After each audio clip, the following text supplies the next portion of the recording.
Hello, everyone, and welcome to MCA 630 or Digital Communications Leadership.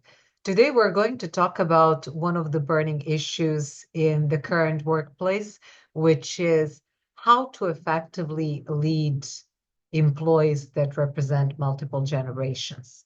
Let me share my screen with you and start this lecture. The title of the lecture is Leadership in a Multi-Generational Workplace, and I would like to start by looking into some of the key characteristics of the US workforce. What are some of the characteristics? The US force is basically more diverse than ever. And such diversity is definitely beneficial because it allows us to exchange ideas, to learn from one another. But on the other hand, it poses many challenges, especially to those people who are leading organizations and companies in the country. What kind of challenges are we talking about? Different generations in the workplace have different work ethics, different expectations, attitudes, values, and beliefs, which can lead to miscommunication. These differences affect the way we communicate with each other in a multi-generational workforce, and also it affects the overall culture in the workplace. Because of this, leaders need to acknowledge the differences and try to effectively lead organizations in the country.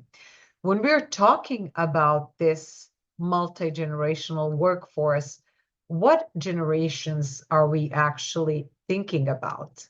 Let's take a look at all of them.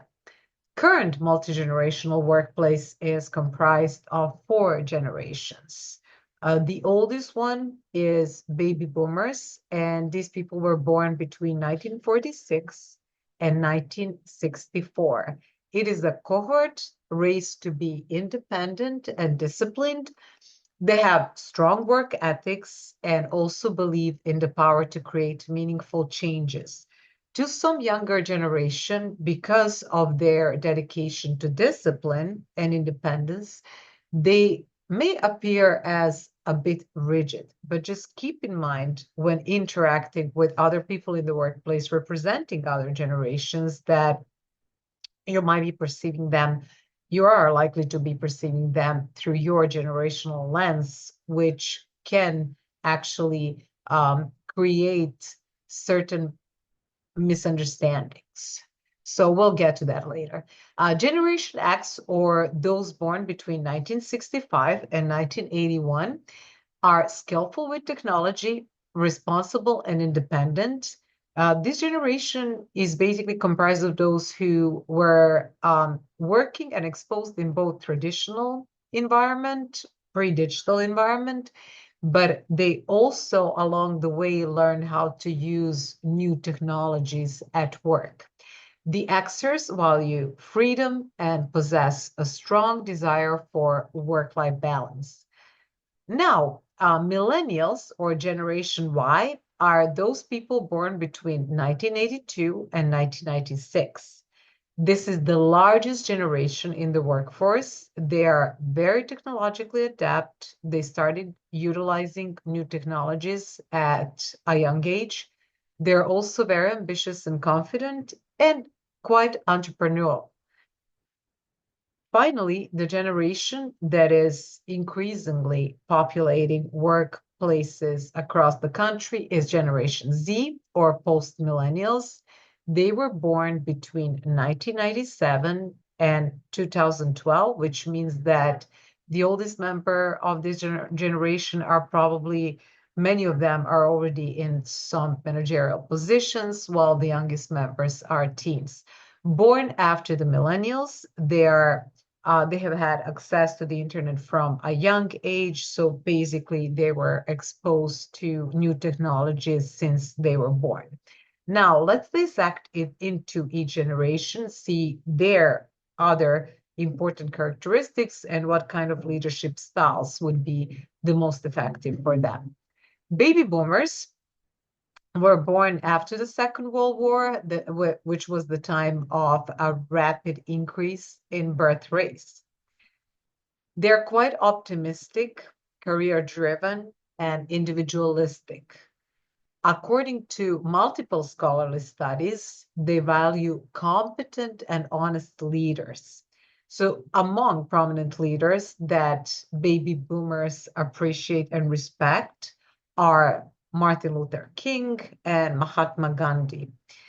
They prefer the environment that values their capabilities. The boomers tend to be technologically challenged and to seek detailed instructions to complete tasks. What does it mean for you if you're a Gen Z or a millennial, for instance? It means that you need to be patient and allow them to have some time to learn how to use technologies. Help them, advise them, show them how to do something. So this will actually, when it comes to, and you will read some articles that I prepared for you, but basically when it comes to an effective communication between two different generations, such as, for example, baby boomers on one side and millennials and Gen Zers on the other side. Gen Zers can certainly learn a lot from baby boomers about how to be successful in their career, what steps to take, when is it necessary for them to be patient, in which instances they need to be more assertive, and so on. But then on the other hand, Gen Zers can also help baby boomers adopt these new technologies faster. Baby boomers also prefer the telephone and face-to-face communication because, as you know, they didn't grow up using emails and text messages, which is why they like to solve problems in person or simply talk over the phone, something that Gen Zers might be very uncomfortable doing. Boomers also like to be treated equally, which requires collegial and consensual leadership styles. The one, how does it look like? It's basically a leadership style that is participatory in nature and also allows and encourages this generation to be engaged in decision making. Now, what leadership strategies are best for boomers? And I looked here into the Society for Human Resource Management, which is basically an organization dedicated to human resources and those matters. They recommend several leadership strategies for those who are working with baby boomers. Those leadership strategies include showing appreciation for all the hard work that baby boomers invested and for their energy, approach them with respect for their achievements. So they spent decades working. So you need to show appreciation for everything that they've done, achieved, for their experience. Employ a leadership style that is consensual and challenge them to contribute to solving organizational problems. So, with their seniority and with their experience, they can certainly contribute to organizations in solving certain problems inside of them. Involve them in organizations' direction and implementation of change initiatives. Now, looking into Generation X, let's elaborate in more detail on their key characteristics. Who is a typical Gen X representative? Generation X, they're progressive, collaborative, and they also prefer work and life balance. This is something that is quite common to Generation Z as well. Generation X also embraces a multicultural environment, and it is a globally oriented generation. I think this is also another characteristic that they share with Generation Z. So they're leaders, they're the leaders that they admire. Some examples include Nelson Mandela, former president and activist, anti-apartheid activist in South Africa, and Bill Gates. They're among the leaders they admire, and they prefer a workplace environment that is less hierarchical and less formal. For Generation X, the preferred method of communication is in person, like with baby boomers, but they also like communicating via email or text. Traditional leadership style is not recommended for this generation. The leadership style they prefer is competent, straightforward, and fair. Now, looking into the strategies that leaders could utilize for those representing Generation X, Society for Human Resource Management recommends the following. You need to be very straightforward and direct to them, tell them the truth, clearly identify boundaries, offer learning opportunities, because remember, this is the generation that worked both in a traditional workplace environment. They were not exposed to new digital technologies, and then later they started adopting them. So this generation is ready to embrace learning opportunities to make progress at work. Honor sense of work-life balance, as this is one of the most important elements in their lives. So they like to have the time for themselves as much as to have various good career opportunities. Respect the experiences that have shaped their beliefs and thinking. Again, we're looking into the generation that is equally savvy in using digital technologies and working in a more traditional environment where communication in person or over the phone was encouraged. Now, looking into millennials or Generation Y, what they embrace is innovation, entertainment, and autonomy. They really value their independence. They're quite self-reliant, tech-savvy, and also they're aware of social justice and diversity, which is also one of the characteristics they share with Generation Z, the most diverse generation we have so far. Leadership for Generation X and Y are quite similar.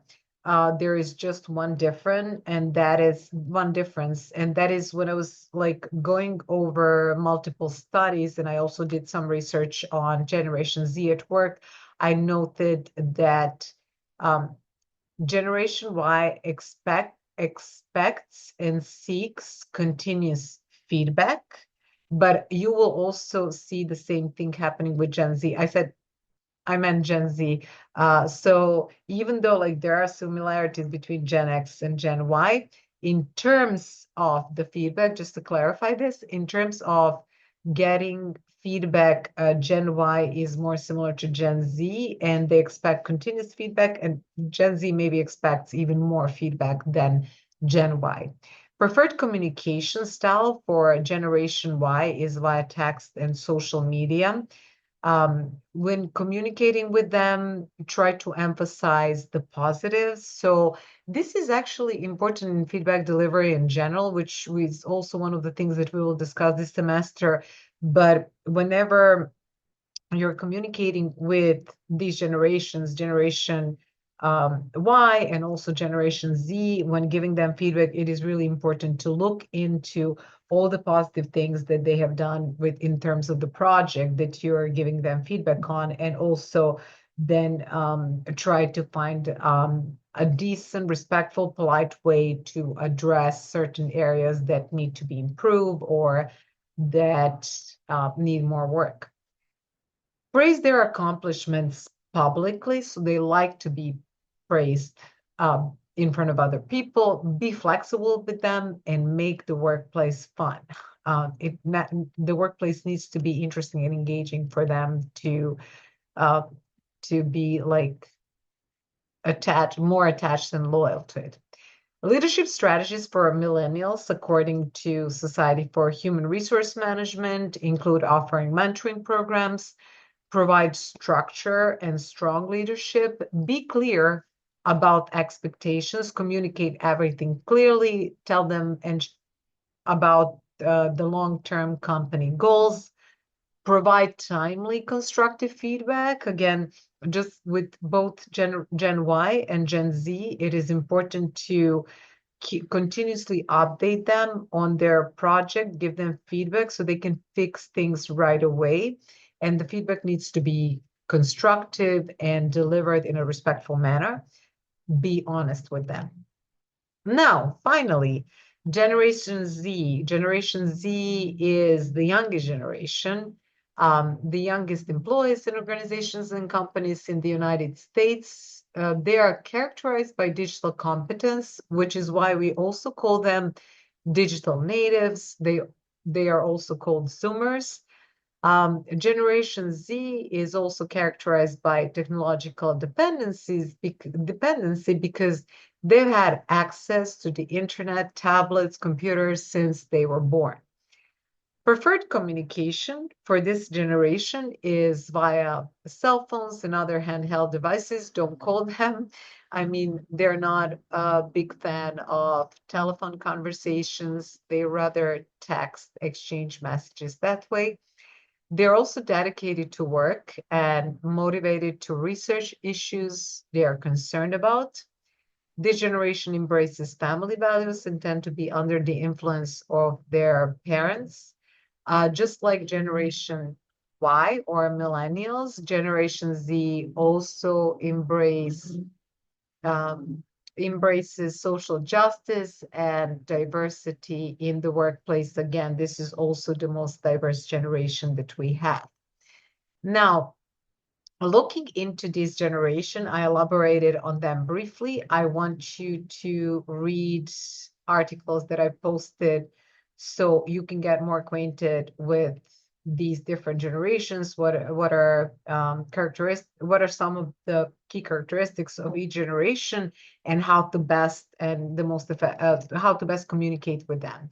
So one of the things that I also prepared, I worked on this article with a group of students in 2023. And what we did is we ran focus groups because we wanted to see what are some of how to communicate and what to expect of Generation Z at work.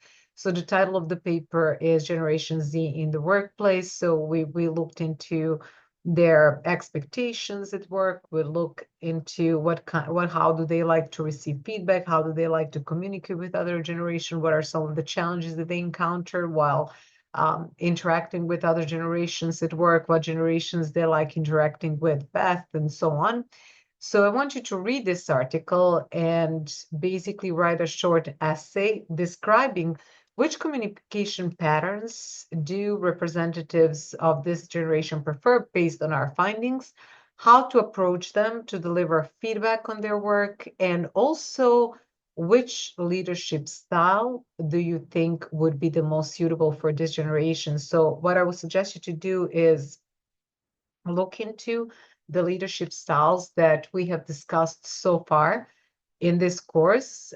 Look at the research articles that you read so far. Look at the research articles I assigned you to read for this module, and then discuss what you feel would be the most suitable leadership style for Generation Z.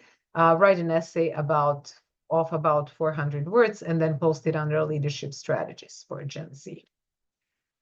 And to look at a couple of more things before I conclude this lecture, when we look into like differences among these generations, what do we identify as key issues in a multi-generational workplace? The first one is different generations have different perspectives and expectations. So let's say there are generations that believe, older generations perhaps believe that you should stay at work a little bit more, or maybe you shouldn't leave if you're supposed to stay there until 5 p.m. They don't want you to leave before 5 p.m. But as a representative of a younger generation, you may think, hey, you know what? I'm really savvy at these things. I work very fast because I rely on all these digital technologies. So if I'm done with work at 3:30, why would I stay here just because somebody wants me to sit here until 5? So it's just like an example of how somebody from a different generation may perceive you in perhaps a negative light. And the reason for that is not because they think you're a sloppy worker, but because they have certain expectations that are not in line with your expectations, and you have a different perspective. So your perspective might be, why would I need to sit in the office? Because I feel like I'm more efficient working from home, while some other generations, like baby boomers who are used to being in their office from 9 to 5, simply expect of you to show up at work because they think that that's the best way to achieve effectiveness at work. Also, some generations are better. They believe that it's important to have a direct phone conversation if things go wrong. And actually, phone conversations are good for achieving that level of, I wouldn't use the word intimacy, but basically just to achieve the level of understanding at work needed. For some generation, it works better than for others. That includes baby boomers and also Generation X. But Gen Z might be very uncomfortable talking over the phone and they would rather text, but then some other generation may perceive texting as a form of communication that brings a lot of misunderstanding. And how do we actually address all of these challenges? One of the problems in communication occurs when we stereotype other generations, when we say, oh, these kids cannot communicate. They don't know how to talk in person and so on. So we shouldn't be doing such things. One of the best way to interact with other generations, actually, and this is something that I learned from my research and also from other studies, complex problems, um, complicated projects or group projects where it seems like it's getting intense. There are problems that are just growing. It is important to discuss these in person. And from what I learned from, again, my research and my students' research and other articles that I read related to this matter, it's always, and from the field of communications in general, it's always important to talk in person about complicated matters. Why is this relevant? It is relevant because it's not only that you're going to solve that problem, but you're establishing a pattern for yourself. As for yourself as a leader and also an employee, you're establishing a pattern. This is how I will be solving problems. And communicating this in person can be a little challenging. But if you keep doing that, it will become normalized. It will become more familiar to you. And then over time, you'll be able to solve your problems more effectively, but also establish this way of solving problems as your norm. The more you avoid solving these issues in person, the more complicated your work will be. And, you will complicate even things in life. So don't do that. Instead of like pushing things to emails or text communication, just if you feel that something will be much better handled in person, than simply schedule a meeting. And even though it can start in an uncomfortable way, or everybody might be maybe uncomfortable at the beginning, you're more likely to solve a complicated problem this way than by sending emails that people, or text messages that people could misinterpret, or they may not have a chance to respond to what you said. Another thing is that people representing different generations might also have different values.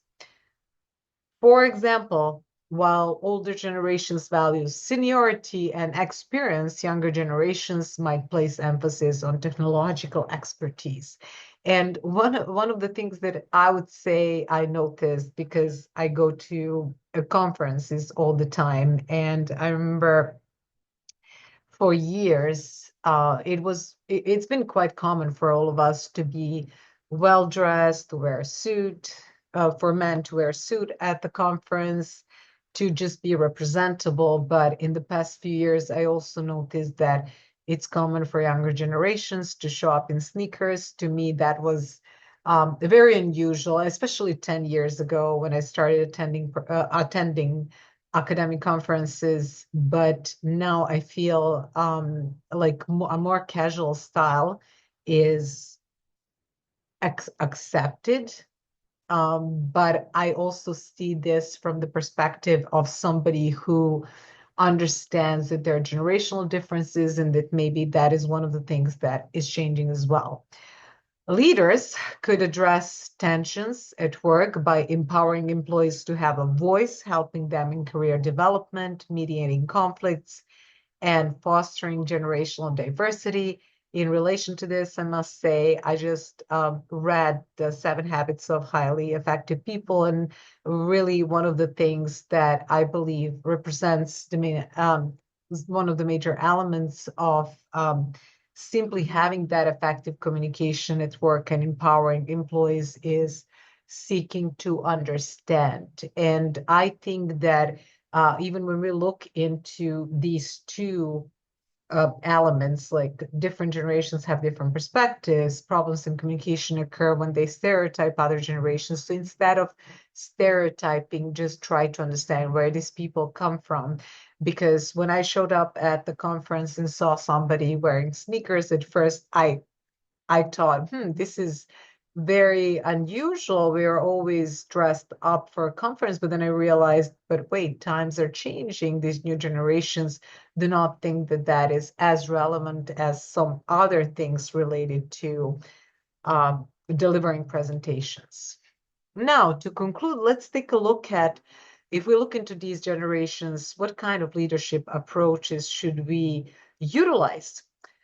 Due to various perceptions of leadership, scholars have proposed different leadership styles in today's workplace. So we can group them into two groups. Some scholars advocate the implementation of different leadership styles because there are differences among these 4 demographic cohorts in the workplace. Other scholars believe that we don't necessarily need to have different leadership styles, but that leaders in the workplace should simply be more flexible to meet the needs of diverse employees, to meet their subordinates' needs. Now, Law et al. Proposed the following strategies to effective leadership in a multi-generational work environment. And let's take a look at what these strategies entail. So the first thing is individual consideration. And I think I try to do this with my students. I try to approach every person individually because I understand that there are differences among my students. Like some students are more effective in written communication. Some students can do both written and oral communication well. Some students are better in oral. So there are so many differences, and it is important to accommodate them, which means that you need to utilize adaptable leadership approaches, look into each individual, emphasize their importance to the organization, and adjust your leadership style to them. Another relevant thing, and this actually applies to almost every leadership style, it's related to trust. Workers from all generations expect a leader to be trustworthy. Respect. Respect is in this context, we are talking about respect that every leader should give to employees. So there shouldn't be any employees that they respect more than others, but like simply try to respect everyone equally. Opportunities.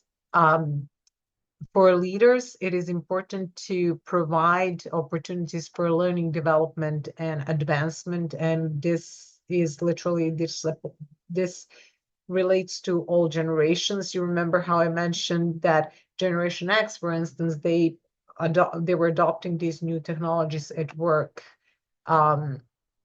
later, while millennials and Gen Zers, they were basically ready they knew new technologies well, that when they entered the workplace. But Gen X, they still are open to learning and developing and advancing in their career. Use clear and open communication, communicate clear expectations from the start, and communicate feedback frequently. This is especially important when interacting with Generation Y and Generation Z.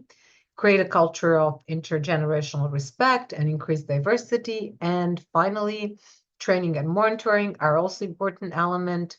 Diversity training should focus on similarities rather than differences among generations, provide mentors with adequate training, resources, and time.